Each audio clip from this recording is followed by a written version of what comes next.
Was watching. This is a Bakugo X listener part 6.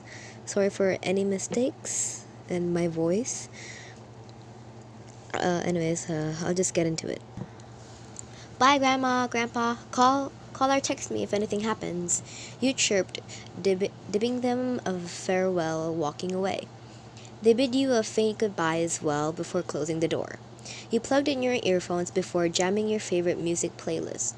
It was yet another day to go to school. While walking, you reached the same disturbing place, and similar like before, the same stranger startled you once again. You felt uneasy looking away, avoiding his strange and creepy stare. You were fortunate that he didn't follow you, only looking. Grunting in nervousness, you shook your head, putting your cheeks. You were creeped out, but you tried to not get into it. And so you entered school grounds, sighing. Last name, are you alright? You don't seem like yourself today. Kaminari, who also sat beside you, asks concerningly. What? Psh, I'm perfectly fine. You plastered a grin. You sure last name, Chan? Because you keep dozing off. Midoriya joined in, furrowing his eyebrows. They were right. You did feel a bit odd today. And you knew for sure that it was because of that creep who scared you yesterday and earlier today. It honestly gave off the negative vibes, but as always, you never failed to at least give a smile and a greeting.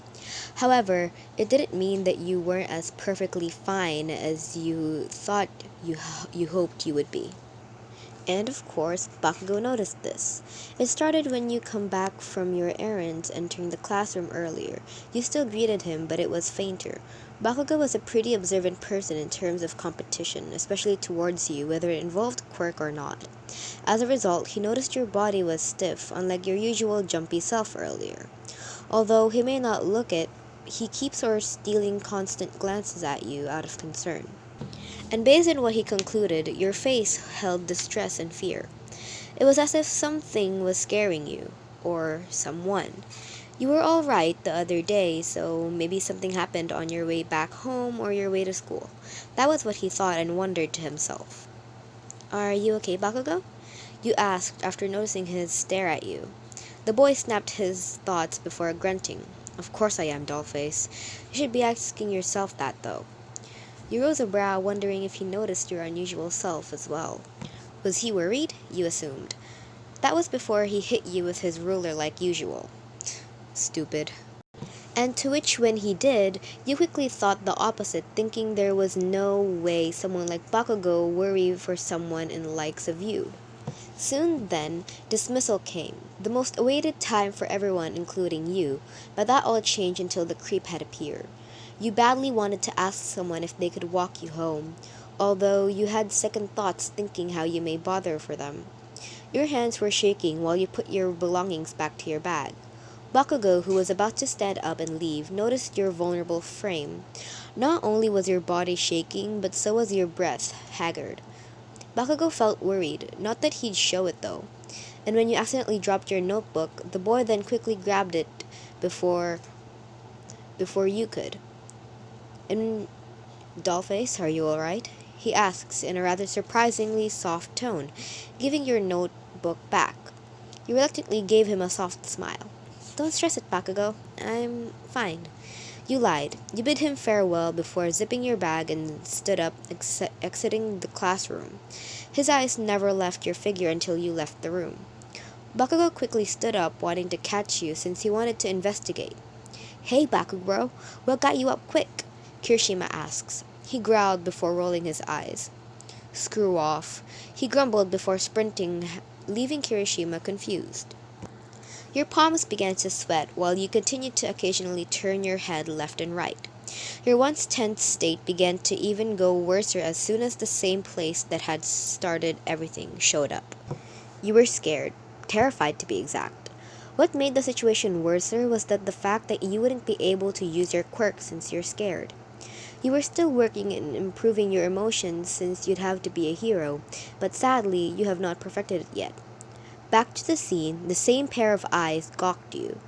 You blinked your eyes in nervousness before gulping, feeling your whole body sweat profusely. You continued to walk home, but this time you didn't wear your headphones. And much to your dismay, the stalker wasn't only looking at you, but now following you. Your breathing got more uneven as you walked faster, but you weren't fast enough until you felt a hand grabbing you by the arm and turning you to face the man who wore a sinister look. You cried, screaming, hoping to catch attention. Let go! You turned to your savior, Katsuki Bakugo. He firmly grabbed the man before throwing him towards the wall to which had roughly hit him. Your legs weakened, giving away. Your breathing and shaking drastically as well.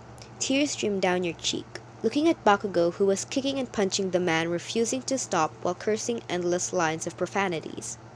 The man had already closed his eyes unconscious, blood oozing from his mouth and nose, and yet Bakugo continued to beat the heck out of him without mercy. He wanted him to pay for the consequences for touching you, stalking you, and scaring you. Bakugo, stop!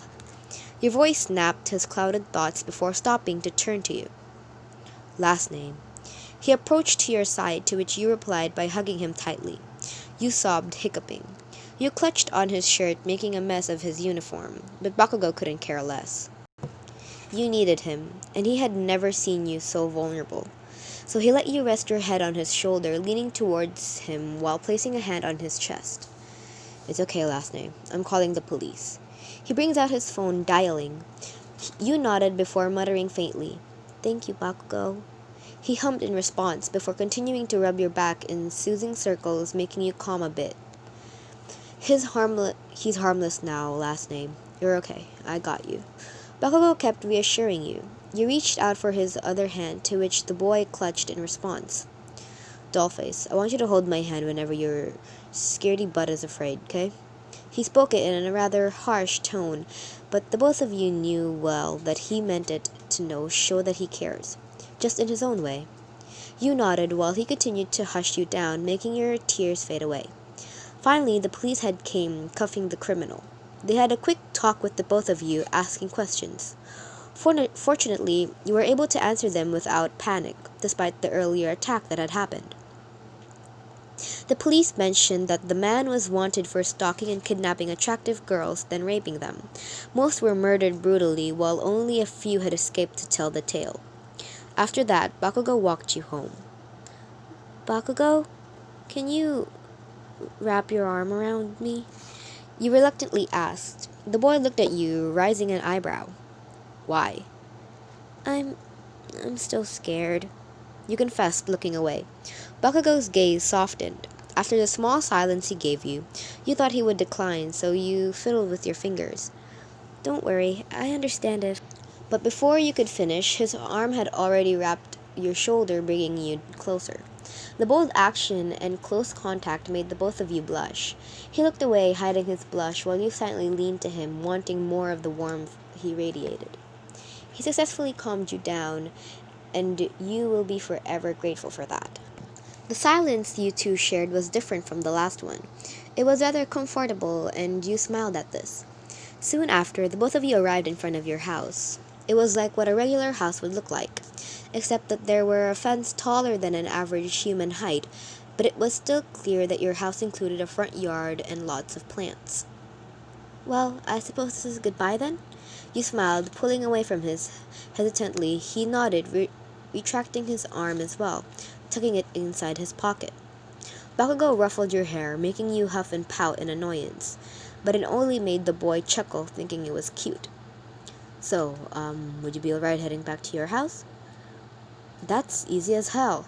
I can just beat the living crap out of anybody who would attempt to attack the great Bakugo. He smirked cockingly. You giggled.